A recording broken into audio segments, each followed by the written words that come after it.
Selamat sore saudara, Anda menyaksikan program berita Kompas Petang hanya di Kompas TV Independen Terpercaya. Bersama saya Cynthia Rompas. Dan saya Yasir Nenama. Informasi pertama kita awali dari pergantian Menteri Prabowo Subianto saudara. Di mana hari ini Presiden Prabowo Subianto melantik 6 menteri di Istana Kepresidenan Jakarta. Menteri dan wakil menteri yang dilantik hari ini adalah Menteri Keuangan Purbaya Yudi Sadewa. Lalu ada Menteri Haji dan Umrah Muhammad Irfan Yusuf, kemudian ada Menteri Koperasi Ferry Juliantono, Menteri P2MI Mukhtarudin, Wamen Haji dan Umrah Daniel Anzar. 6 menteri yang dilantik tersebut sudah mengambil sumpah jabatan di istana.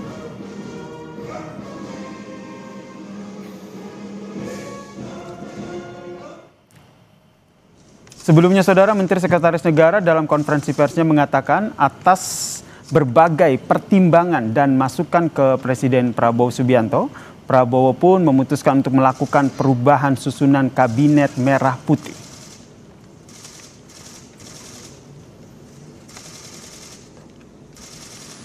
Masukan dan evaluasi yang dilakukan terus-menerus oleh Bapak Presiden, maka pada sore hari ini sekaligus Bapak Presiden memutuskan untuk melakukan perubahan susunan Kabinet Merah Putih pada beberapa jabatan kementerian. Di antaranya yang pertama, Kementerian Koordinator Politik dan Keamanan.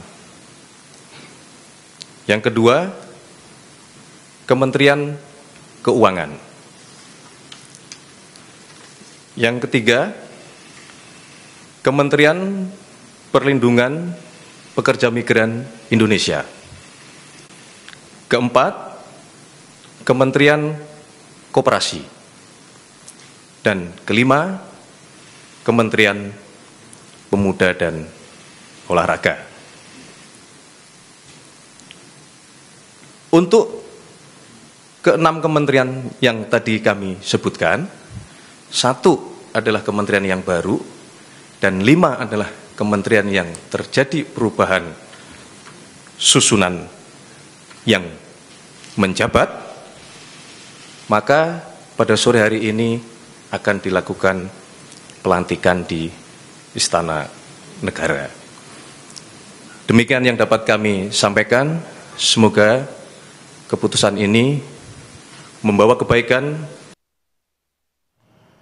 Kita perbincangkan soal pelantikan menteri baru ini bersama dengan Mas Media Wahyudi Askar selaku Direktur Kebijakan Publik dari Selios, dan juga ada Bang Ray Rangkuti, Direktur Eksekutif Lingkar Madani. Selamat petang semuanya.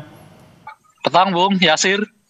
Saya ke Bang Ray dulu. Bang Ray, melihat apa yang menjadi pertimbangan utama dari Presiden Prabowo Subianto ingin mengedepankan profesionalitas, kinerja dari menterinya, atau lebih kepada ada unsur politik dalam reshuffle ini? Kompleks ya, nggak hanya satu, nggak hanya tunggal tuh. Mari kita lihat satu-satu. Kalau kepada Bung Budi, jelas menurut saya udah pertimbangannya sejak dari dulu bahwa yang bersangkutan itu mau di reshuffle. Hanya menunggu waktu kan, kapan kira-kira yang pas dan tepat Saudara Budi ini akan diganti, mengingat beliau dikait-kaitkan dengan satu persoalan hukum kan, gitu ya. Nah itu satu. Jadi ini kompleks berdasarkan objektivitas lah, karena Pak Prabowo ingin menunjukkan bahwa beliau nggak ada toleransi lah terhadap apa yang disebut dengan tindak pidana gitu. Oke. Khususnya korupsi. Kepada Bung Karding saya kira soal kelakuan ya. Nah, saya kira Karding ini tiba aja diganti mengingat ada peristiwa di mana kemarin beliau ya apa istilahnya itu ya kedapatan dalam foto melakukan praktek yang sekarang jadi perbincangan publik gitu. Jadi ini saya kira kalau Bung Karding ini tertiba. Gitu. Nah, kalau kepada Pak Menko Polkam dalam hal ini Pak Budi Gunawan, saya kira aspeknya dua ya. Pertama tentu saja kinerja, yaitu kemampuannya untuk mengkoordinasi ya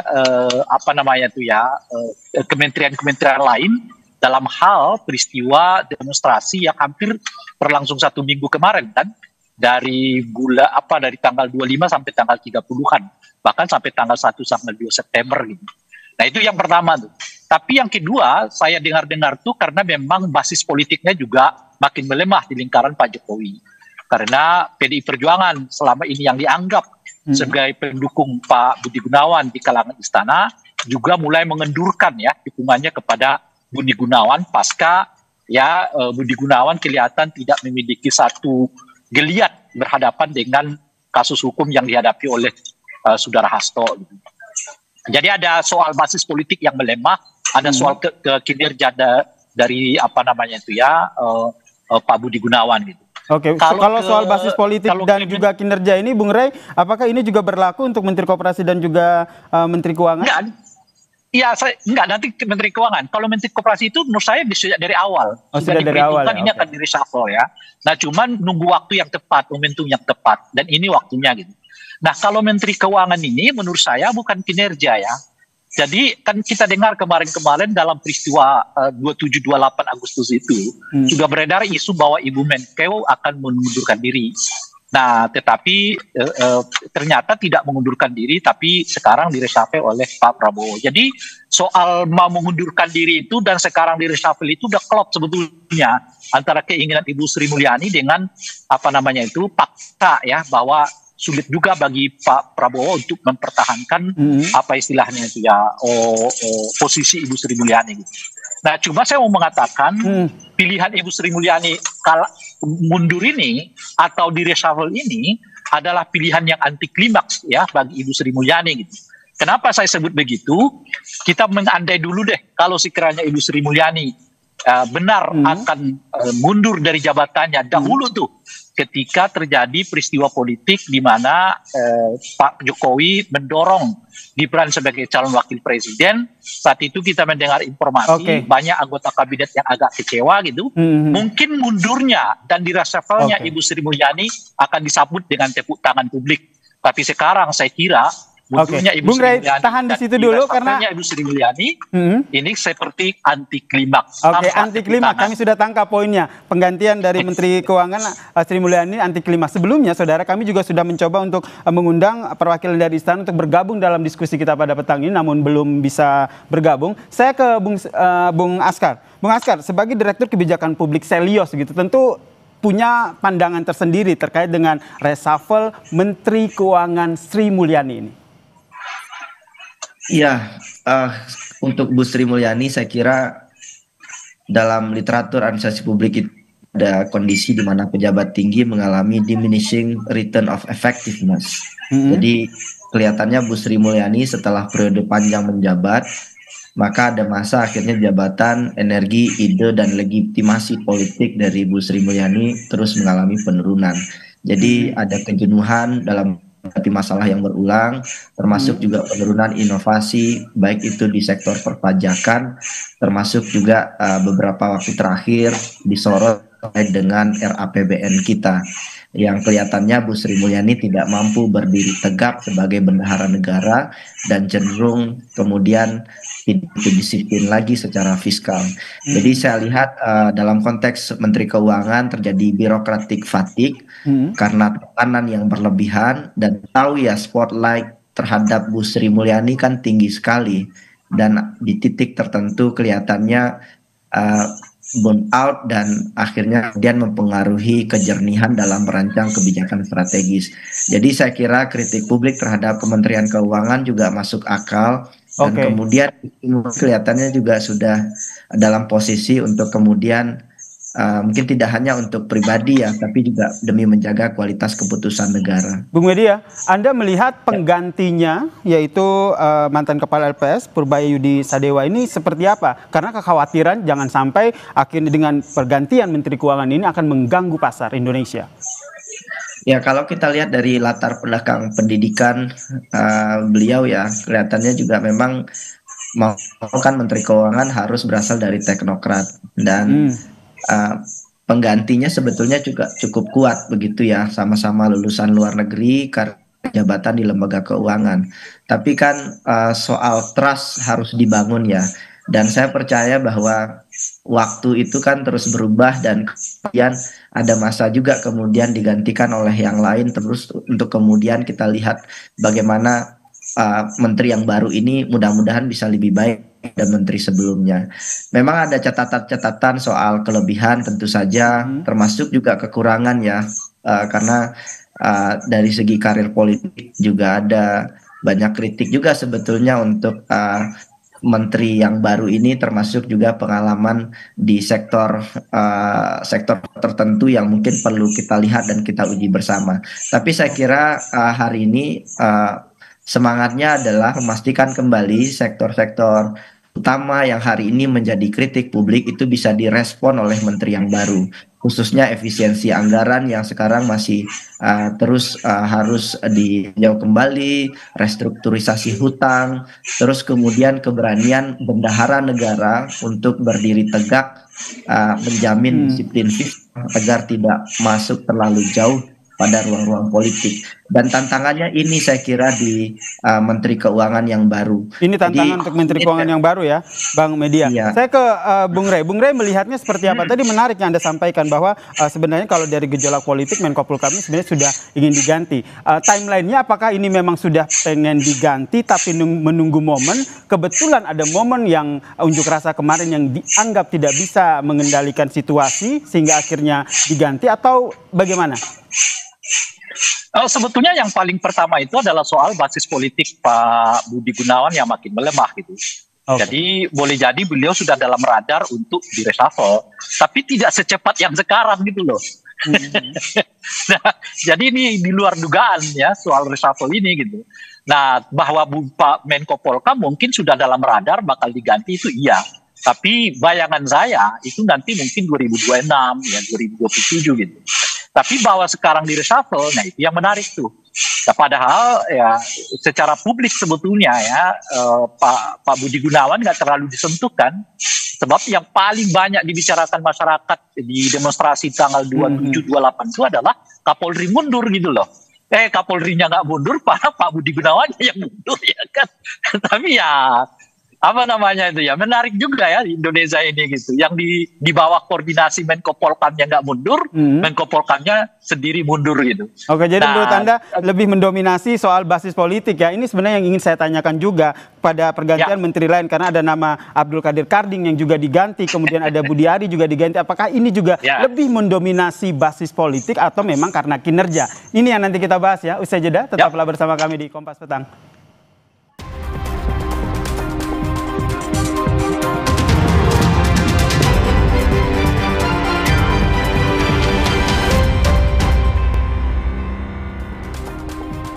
Pertanyaan gantung saya tadi ke Bung Rey, kalau kita lihat Budi Gunawan ini diganti karena lebih mendominasi karena basis politik begitu. Bagaimana dengan menteri yang lain? Ada Menteri P2MI, Abdul Qadir Karding dan juga Budi Ari. Apakah sama atau beda? Ada 2 Budi hari ini diganti ya. Ya, betul. Gimana Bung Rey? Halo, ada 2 Budi hari ini diganti ya. Nah, kalau terkait dengan Budi Ari, saya kira enggak. Kalau soal kinerja, karena seingat saya pada bulan Juli kemarin misalnya Pak Prabowo masih memuji kinerja dari Menteri Koperasi yang menyebut tingkat kesuksesan pembentukan Koperasi Merah Putih itu sangat memukau Pak Prabowo gitu. Saya kira masih 60% kata Pak Prabowo, ternyata yang dibentuk itu sudah sampai mencapai 80% gitu ya. Mungkin karena itulah Pak Budi Ari dipertahankan saat itu gitu. Makanya kalau kinerja saya kira enggak, lebih pada aspek itu tadi Pak Prabowo memang sudah lama nih mengagendakan yang bersangkutan untuk di reshuffle, mengingat ada kaitannya dengan kasus hukum yang tengah berlangsung yang dikait-kaitkan dengan beliau gitu ya. Itu satu. Kalau Karding juga menurut saya bukan kinerja, memang lebih pada aspek munculnya peristiwa yang tak terduga itu. Tapi masa karena soal muncul peristiwa yang tak terduga, karena kita juga bisa membacanya ini ada pengaruh politik apa ini di balik dari pergantian 2 ini kalau menurut Anda bukan karena soal kinerja? Kalau Karding itu juga relatif boleh disebut basis politiknya juga agak lemah memang. Kan beliau tidak merepresentasi PKB masuk ke dalam kabinet. Beliau itu lebih karena panitia pemenangan Pak Prabowo, jadi sebetulnya bukan representasi PKB. Dan itu saya kira beberapa kali juga diungkapkan oleh saudara Karding ya. Jadi lebih karena beliau ini sebagai orang yang ikut serta memenangkan Pak Prabowo secara personal, lalu dilibatkan di dalam kabinet. Jadi oleh karena itu mungkin PKB juga nggak terlalu tanda kutip gusar ya, nggak terlalu jengkel atau juga mungkin nggak terlalu merasa ditinggalkan dengan pergantian saudara Karding. Ya, jadi lebih karena memang menurut saya ada persoalan soal domino itu, meskipun salah satu yang lain tidak digantikan oleh Pak Prabowo dalam ini Raja Juli. Itu satu. Nah yang kedua Bung, kalau Anda lihat 4 dari yang diganti ini, menariknya semua adalah menteri-menteri yang pernah ikut bersama dengan Pak Jokowi. Pak Budi Gunawan, ya kan, kemudian Budi Ari, dan yang terakhir adalah saudara Menteri Keuangan. Gitu. Oke, tahan sampai di situ dulu ya. Bung Rey, menteri-menteri yang pernah ikut di pemerintahan sebelumnya, ikut di Jokowi. Saya ke Bung Selus. Bung Selus, sebelum itu saya ajak Anda dulu, Bung Rey dan juga Bung Medi Askar untuk melihat situasi terkini yang terjadi di Istana. Ini adalah persiapan serah terima jabatan yang nantinya akan dilakukan pasca Presiden Prabowo Subianto yang melantik 6 menteri. Kalau ini situasinya di Kementerian Keuangan, saudara. Situasi terkini di Kementerian Keuangan. Bang Media, ini menurut Anda sendiri dengan digantikannya Menteri Keuangan Sri Mulyani ke Menteri yang baru yaitu Kepala LPS Bang Purbaya Yudi ini, nanti kedepannya apa yang menjadi tantangan? Karena kalau kita lihat selama ini respon publik terhadap kinerja dari seorang Sri Mulyani itu bisa dikatakan bagus. Iya, kelihatan sekarang akhirnya ekonomi politik ya, meskipun secara ekonomi tingkat kepercayaan investor terhadap Bu Sri Mulyani memang relatif tinggi. Secara politik hari ini kelihatannya Pak Prabowo ingin melakukan konsolidasi kekuasaan kembali. Jadi perlu teknokrat yang baru kemudian melakukan konsolidasi ulang, karena kritik publik terhadap sektor ekonomi hari ini itu luar biasa. Jadi termasuk juga salah satu yang sangat positif berkaitan dengan kebijakan perpajakan dan tren pendapatan perpajakan kita yang terus mengalami penurunan. Itu yang pertama. Kemudian yang kedua, kelihatannya juga kebijakan fiskal Pak Prabowo ingin lebih ekspansif begitu ya. Jadi dan perlu ada pergantian Menteri Keuangan yang baru, dan beberapa kali Pak Purbaya menyebut Sumitronomics begitu ya. Jadi kelihatannya arahnya untuk menggeser ke Menteri Keuangan itu. Tapi memang harus kita akui bahwa memang di awal ini ada kekagetan dari pasar merespon ini. Menurut saya sepanjang ini bisa direspon dengan baik oleh Menteri Keuangan yang baru, ada ruang untuk mengembalikan kepercayaan publik termasuk juga investor. Jadi tadi Anda sampaikan Bung Askar sudah ada kekagetan dari pasar, respon pasar. Ini menurut Anda lebih trennya kepada yang negatif atau positif nih? Ini masih sulit untuk membaca ya, karena ini baru hitungan jam. Tapi kelihatannya dengan track juga nggak buruk-buruk amat. Bahkan beliau punya sejarah panjang berkoordinasi dengan Pak Prabowo dan juga Menteri teknis berkaitan dengan ekonomi juga ya. Jadi beliau bukan pemain baru. Tapi ya lagi-lagi kan publik akan melihat sejauh mana pendekatan Menteri yang baru itu berbeda dengan menteri sebelumnya terkait strategi penerimaan pajak, termasuk juga efisiensi anggaran, restrukturisasi hutang, termasuk juga beberapa komponen lainnya terkait belanja perpajakan yang juga akhirnya banyak merugikan keuangan negara. Jadi perlu kita lihat dulu memang ya, karena memang ini baru terpilih, dan lagi-lagi menurut saya selalu ada hukum kautas atas kondisi hari ini. Jadi ketidakmampuan Menteri Keuangan mendorong pajak yang berkeadilan, pengelolaan belanja yang cenderung tidak lagi clean, termasuk juga beban hutang yang kian sempit. Ini yang akan menjadi tugas baru dari Menteri Keuangan yang baru ya. Tadi menarik apa yang disampaikan oleh Mas Askar itu, ekonomi politik begitu kan, di Menteri ditantangan untuk Menteri Keuangan yang baru. Kalau kita lihat backgroundnya sendiri kan sebagai teknokrat, butuh strategi atau keahlian seperti apa sehingga benar-benar ekonomi politik ini bisa disinergikan dengan baik? di negara manapun Menteri Keuangan itu harusnya teknokrat, bahkan harus berdiri begitu jauh dengan pertimbangan-pertimbangan politik. Memang benar ada banyak instrumen keuangan yang harus didorong untuk mendukung kampanye atau kebijakan-kebijakan nasional. Tetapi semua harus dilakukan atas pertimbangan teknokratik. Kita lihat ada penurunan disiplin fiskal oleh Bu Sri Mulyani selama 1 tahun terakhir. Dan ini jangan mengulang kesalahan yang sama. Jadi pertimbangan fiskal harus malah harusnya lebih disiplin.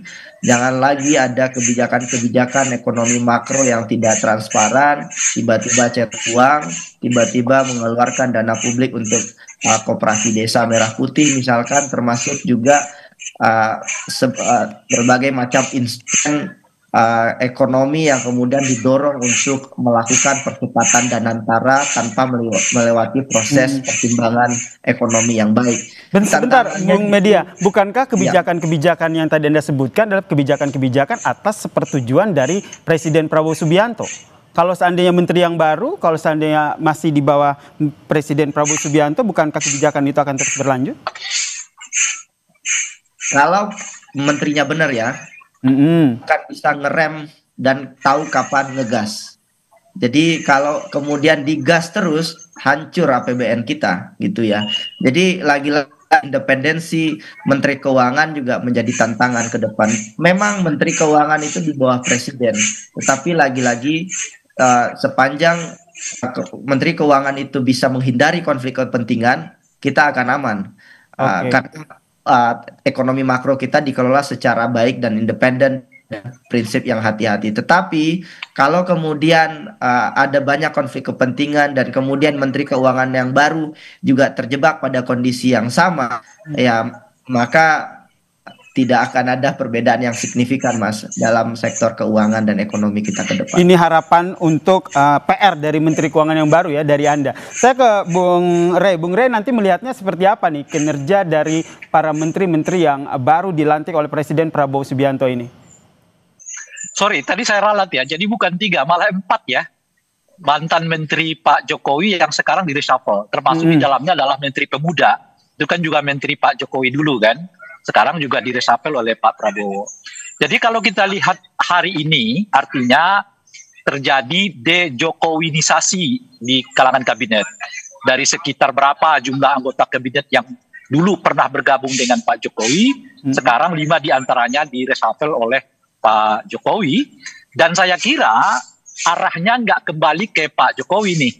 Ya, jadi arahnya kelihatan justru penguatan terhadap Partai Gerindra. Jadi bahasa simpelnya mungkin kita buat de-Jokowinisasi menuju ke gerindranisasi gitu. Oke, kita tangkap sampai di situ ya. Karena kalau kita ulas lagi soal de-Jokowisasi ke gerindranisasi akan panjang juga. Nanti akan kita ulas lagi di paru-paru selanjutnya begitu ya. Yang jelas hari ini Presiden Prabowo sudah melantik 6 menteri barunya. Terima kasih Bung Rey, terima kasih Bang Media Askar telah